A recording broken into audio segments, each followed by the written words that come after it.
Hello, hello, everyone. You've made it to show and tell. We've all made it.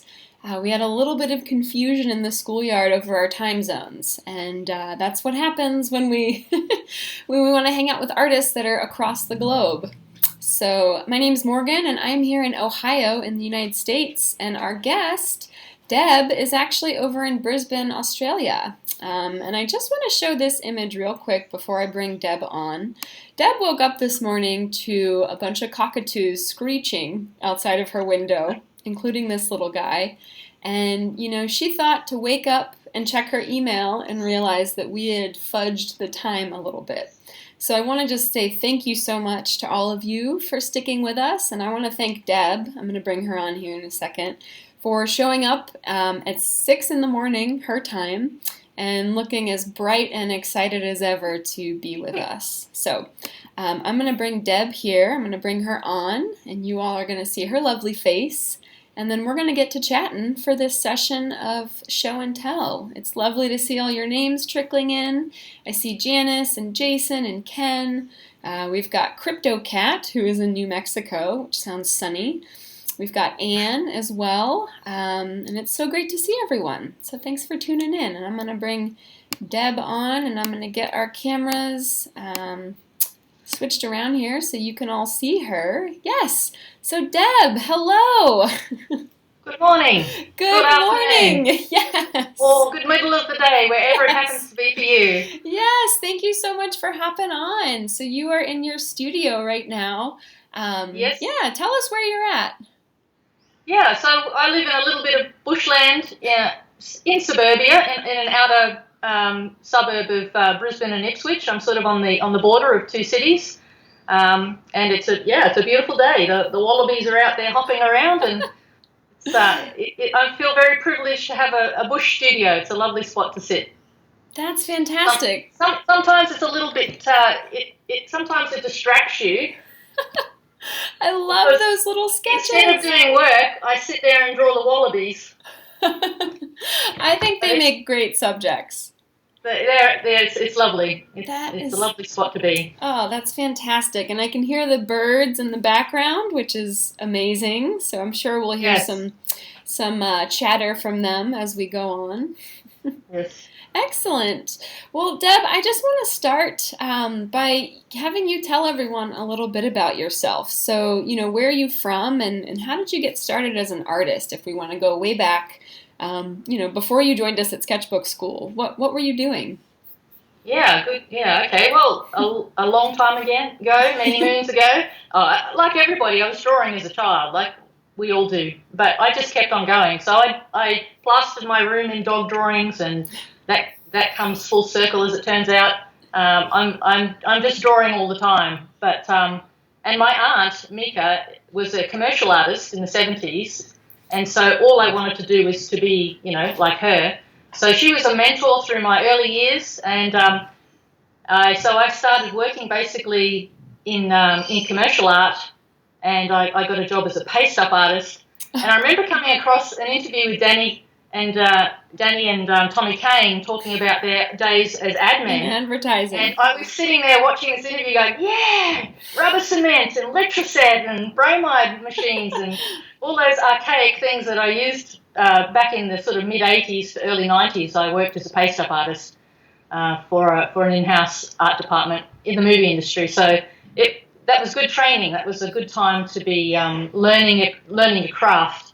But when I stopped to have a family and then I resurfaced, 7 or 8 years later, I looked around and it had all gone over to computers. And so I thought, no, I'm not so interested in that. So, so I retrained years later as a mature age student. My life circumstances changed and I had a chance to go and sort of do something for myself. So I went as a mature age student and did a fine art degree. Okay. At our local art college here in Brisbane at Griffith University. So I had 3 really amazing fun years as an art student, reinvent yourself and hang out with all the youngins. And that was great fun. So I basically went from there. So I sort of swapped over from having a more of a commercial art practice to more of a fine art practice. My grad show at my grad show exhibition I actually got picked up by my gallerist today, Lorraine Pilgrim. So she saw my work at the grad show and asked to represent me, and so I've been with her for the last sort of 13 years, and had some amazing opportunities to have my work out in exhibitions and shows and competitions or whatever else. So it's been a wild ride. Yeah, it sounds like it. And what was that like, kind of starting from scratch? I presume you were with young people, in school. What was that experience like as, kind of starting it was great. over?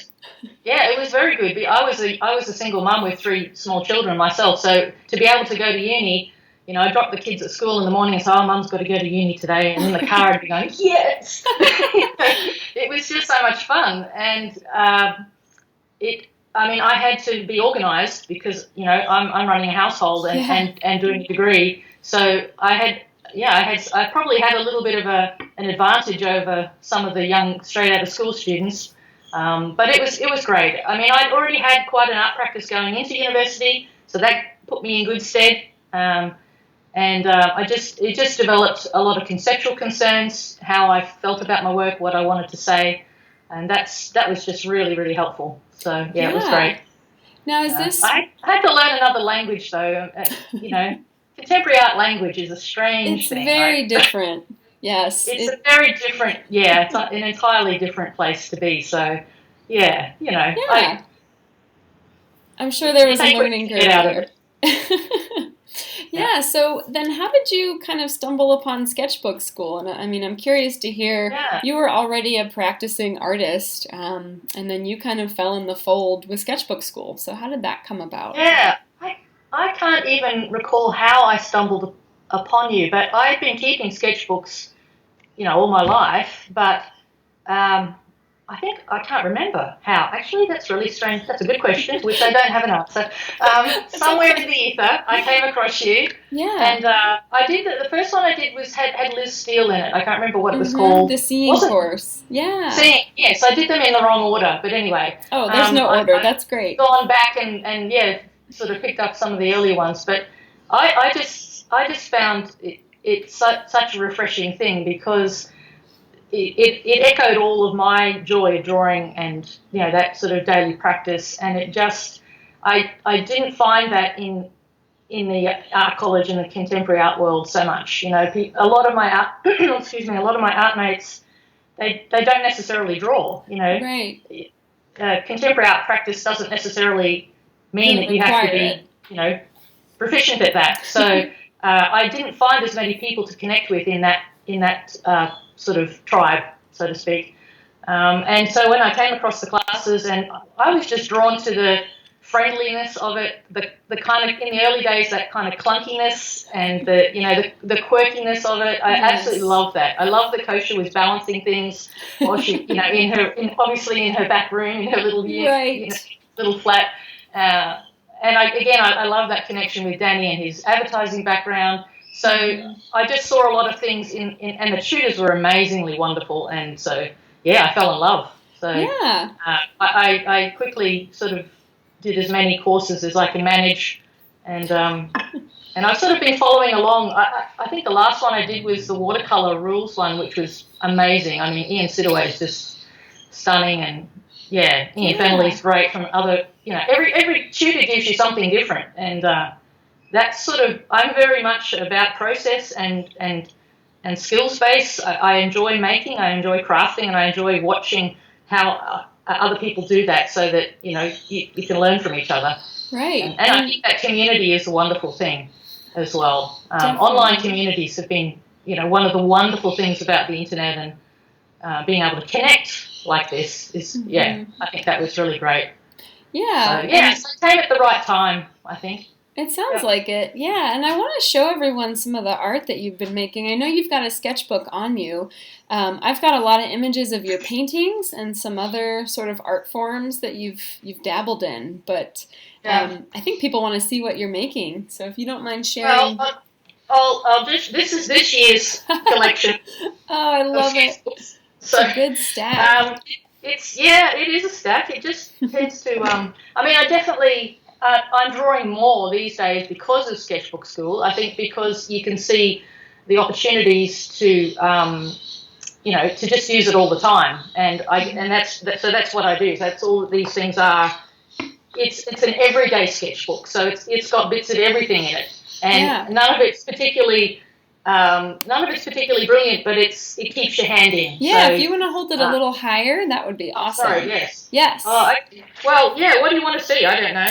Yeah, I saw a Sketchfest drawing in there. Oh, yeah, Sketchfest was fun. You want to hold it up a little higher? There we go. Yes. A little bit of, so that was me sort of working out what I wanted to do with my students. I got invited to go and be a tutor, which was just amazing because, I don't sort of feel of myself as an urban sketcher so much. I'm more of an everyday sketcher. So, anything from stuff at the museum through to things outside. It's everything. It's not any one specific thing. So I'm sort of drawing. Can you see that? Yes, that's great. That height is perfect. So it's really a matter of, for me, recording my life and whatever I see and want to do. So it's nothing. It's not themed necessarily. It's just life, how it happens. Yeah, I love the way you broke up those thumbnails on that page. That's fantastic. And this was at Sketchfest. Design. Yeah. So this was Sketchfest. So this drawing here was sitting with Liz Steele and Paul Wang having a coffee in the morning, looking out across over City Hall, and we were sitting in a coffee shop, and the guy very kindly put the awning out for us, one of these roll-out awnings. And as all three of us were sitting there drawing City Hall here, and then the awning came over and blocked our view. Oh, no. The three of us are sitting there going, okay, so that's why that's unfinished. But this is what I love about drawing all the time, is that you just have, it's just what it is in the moment, isn't it? Yeah. It's not anything, you don't set out to make brilliant, beautiful pages. Well, I don't anyway. It's just whatever happens in the moment. Right. So, what are we looking at? So this was the chat. We all had to do a talk at the beginning of the symposium. That was a bit nerve-wracking. And then, blind contour drawings. Yes. All that sort of warm-up gestural drawings. It's all just fun stuff. Yeah. Going out to dinner with tutors. And then a few drawings around. Our students, my students, we went around and collected sculptures from around Brisbane City area. So that was what we did as part of Sketchfest. Gotcha. But that was a brilliant opportunity to just be involved in something kind of like, I imagine Sketchbook Skool or SketchCon might have been. Yes. So Sketchfest was kind of like your regional symposium, is that correct? Yeah. It was part of Urban Sketches. It was under the umbrella of Urban Sketches. Okay. But I felt very privileged to be involved. Local artist here, Robin Bauer, invited me in. She's one of the tutors. And I felt very privileged to be involved, and it was a great experience. So long live drawing. Yes, and I love how full circle it was for you to take a course with Liz Steele and then be sitting next to her having tea and sketching. That was pretty good. It was lovely. She's a sweetie, and it was just nice to see people in person. I think that's important for me. I struggle a little bit with social media. It's a two-edged sword, Facebook and all of that, Instagram stuff. I like meeting people face to face. Right. But this technology is wonderful. We can't thank it enough for connecting people across the world. So yes, and I love that we're all able to kind of peek inside your studio from across the globe. And I want to show this photo that you shared with me of your studio. Just because you took a wide-angle photograph, and I'm going to make it real big, and it's just so dreamy. We can see the desk that you're at from a different angle. That's a local photographer. He came to the studio and he stitched a few images together. Thanks, Rob Williams. That was it gives a little bit of an idea of what the room looks like. Yeah, you've got great light and great space. So we love kind of peeking in. I'm taking the image. No, I feel very privileged. When the kids left home, I took over the living space in our house. That, as you should. Well, it had the best light. It's got Right. big windows looking out, so I think it makes perfect sense to me and probably everyone in the audience right now. So I'm curious, Deb, what other, we've seen your sketchbook pages and I've got some images. You've done some large paintings and also some really cool large scale art. Can you talk a little bit about sort of where your art has taken you outside of your sketchbook? Yeah, well, I guess the most exciting one would be the sketches of the migratory shorebirds. I was doing a project Yes. around my family's migration story to Australia from the Netherlands, and I was overlaying migratory birds. So I'd done heaps of sketches around putting migratory birds on suitcases, and I was asked by the Brisbane City Council to project those images up onto one of our big major bridges. And I'm going to show the image of that really large right here. So that was really exciting because I think it was about 5 nights over a weekend. It was a festival that was going on, and they were they're tying in artwork with various festivals and events in Brisbane. And so that was an exciting big canvas to have your work projected up onto. Yes, and I love seeing the sketches and then the projections below them. That's the image that I'm showing right now. I was a little concerned how they would map it around all of the facets of the building, but they have these amazing programs, and I thought too that the watercolours might be a little bit faint, but they came up okay as it turns out. Yes. So, it was exciting. Yeah, those are wonderful. Yeah. I have been working with the Brisbane City Council a bit in public art, and that's a really, really exciting gig because, when you have an exhibition in a gallery, it's up and only certain people feel comfortable to go, and so it has a different clientele.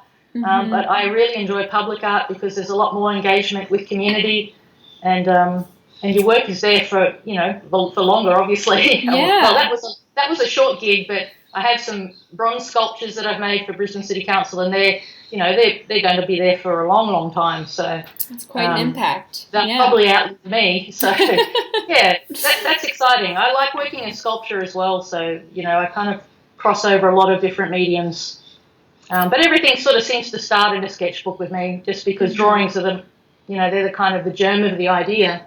Yeah, and that's where you work it out, definitely. Oftentimes. I love that you're kind of using your art to sort of explore different topics and even causes. And I know you did a series on, endangered species. My words are leaving me. Can you talk a little bit about that? Well, I because of the migratory bird research that I needed to do to find out about what I was talking about, I was at the Queensland Museum a fair bit looking at their taxidermy versions. Yeah. I did actually do a residency in Western Australia at a bird observatory, and so I could observe them in the wild. But the museum was a really good place to start. And since then, I've developed a relationship with the museum, and I go in every Wednesday and I document what's going on there because they have the most fascinating back end. What we see at the front end of a museum is one thing, but what happens backstage is really intriguing, and it kind of marries my love of objects and still life, my Dutch heritage and all of that art practice that I've been making with my love of natural history. And then you discover, well, there's so many, like we're becoming more aware of our environmental impact. And so I'm sort of been looking at endangered and sort of vulnerable creatures, and the list is despairingly long. It is. If I can have some conversations around those topics, I'm interested in doing that. So I've been working with at the museum. I go in on a Wednesday and I document a little bit of the taxidermy that gets done. There's lots of beautiful creatures there to draw. So it's a wonderful place to draw. But also I'm interested in what the taxidermists are doing, because they are sort of preparing skins for not only for future generations to study, but it's like it's a strange thing. You sort of feel a bit squeamish about it, but at the same time they are protecting and preserving something that we don't want to lose. So it's conservation. That's strange. Yeah, so it's been great. So I fill up sketchbooks at the museum, and I followed the curator of birds and mammals around for a few days, and I made a whole sketchbook around what she does. And wow. so there she's there, skinning out a koala skin. Yeah. And here's another connection to Sketchbook Skool. I put in a couple of sketchbooks into a competition that Lynn Chapman was organising. She was doing a residency at Perth University around documenting workplaces. Mm-hmm. I remember that. And she was following. The scientists had asked her to sort of document what they were sort of trying to understand. The sociologists there, and so they ran this competition to put in sketchbooks following someone's work for a day. So I followed Heather at the museum for a day. Well, actually 2 days. I filled 2 sketchbooks up with her amazing, the stuff that she does in a day. Defrosting a cassowary 1 minute and gosh, that's so cool. And then delicately pulling apart a little fairy wren and preparing it as a skin. Mm-hmm. And so I put that sketchbook into the competition and I won. It's incredible. That's such a great idea. It's really nice. And that sort of prompted the idea that I could document life, so that the documentary aspect of sketching all the time is becoming really interesting. To me. Yeah, and I love those paintings that, I don't know if the paintings came before or after this exploration, but the Redemption series. Yeah, that's come out of that. Yeah, yes. So so some of those creatures were critters that I've been working with at the museum. The echidna is one that I actually picked up off the road. We were driving out in the country and saw it, and so I picked it up and brought it back to the studio, and I worked with it in the studio for a few days and did some drawings, and then those paintings have come from that. Yeah, and now the paintings are incredible. It's at the museum waiting to be made into a specimen, so it's not lost, It's not wasted. So, definitely, and I'm showing the painting that is right behind you, so we're seeing it in 2 ways. Oh, yeah, it's up there, yeah, I still have to frame it. It's going into a show at the end of the year with my dealer, so... Oh, that's fantastic. It'll get... so you're seeing a preview there. Yes, exactly, yes. That's amazing. But, it's interesting where your sketches can take you, I guess, and how you might have conversations about things that matter to you, Right. It's... art is that great thing that we can discuss things in ways that get under people's radar maybe a little bit, or become a little less ouchy. Definitely. And I mean, there's a really interesting, and I know Janice just said really interesting art, Deb. Like the people in the comments are really into what you're doing right now. So thank you for sharing all that. And if anyone has questions, we're always open to questions on these show and tell episodes. So if you have a question, just drop it in the comments and I'll relay that onto Deb. But Deb, I'm just curious. So you've shown us some amazing stuff and we've heard about your background and your experience up until now. What is something kind of on your radar? What's your next project or maybe the next problem you want to tackle besides, helping the endangered species list get smaller? Yeah, that's a biggie, isn't it? You can spend a lifetime on that. Right. People do. Yeah, it's a hard one. I tend to follow. I follow what comes. That's why I think drawing all the time is just the best way forward for me, because you get to an end of a big project, and I've just finished this big one, Australian Future, and it's like been 2.5 years of work, and you get into a little bit of a funk towards the end of it because you think, oh, what's that exact same question? Like on opening night, people are asking you, so what's next? And you just go, give me a break. But no, I think the sketchbooks for me are the way forward, because I just then I believe that I'm being directed. I have a Christian faith, and so I feel like that's, God's talking to me through different things, and if I can respond to people and place through my sketchbooks, then that often leads me on to the next project. The next thing.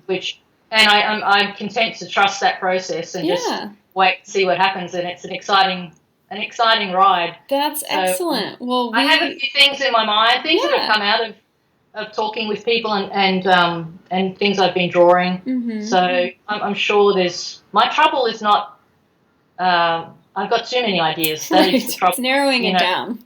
Narrowing it down, that's exactly it. Yes. But that's another thing. I put a lot of ideas in sketchbooks that don't actually end up going anywhere. But And in the meantime, there's been a lot of teaching coming my way, which is really exciting. That's so I fantastic. can then, feed back into Sketchbook Skool community through workshops and things that I do. So yeah, it's a lovely balance working between the teaching and the making. Yes. Well, we're honored that you're, part of our community, and we love seeing you sharing your art and your teaching in the schoolyard. It's been fantastic. And, maybe we'll see you in another course coming up as a student. Who knows? If you get a lull in your calendar and need some inspiration, maybe we'll see you around the classroom. Yeah. No, I definitely, I go back and replay the old ones, actually. Yeah. I think you can't take it all in. They're very rich in content. It's true. And so I enjoy sitting down and just rewatching an episode or a module and seeing where it takes you. Module, that's the word. Yeah. No, it's good. It's good. So thank you to all the gang. Say hello to everyone for me. And I very much appreciate the opportunity to come and chat with you all. Yes, thank you so much for joining us, and we hope you can get back to your tea without the frazzled wake-up call. We appreciate you joining, and we're going to go ahead and sign off now. Thanks, everyone, for tuning in, and so glad Deb could join us. We learned a lot from her, and we will see you next time on our next installment of Show and Tell Live. Thanks, Deb. We'll see you later. See you later.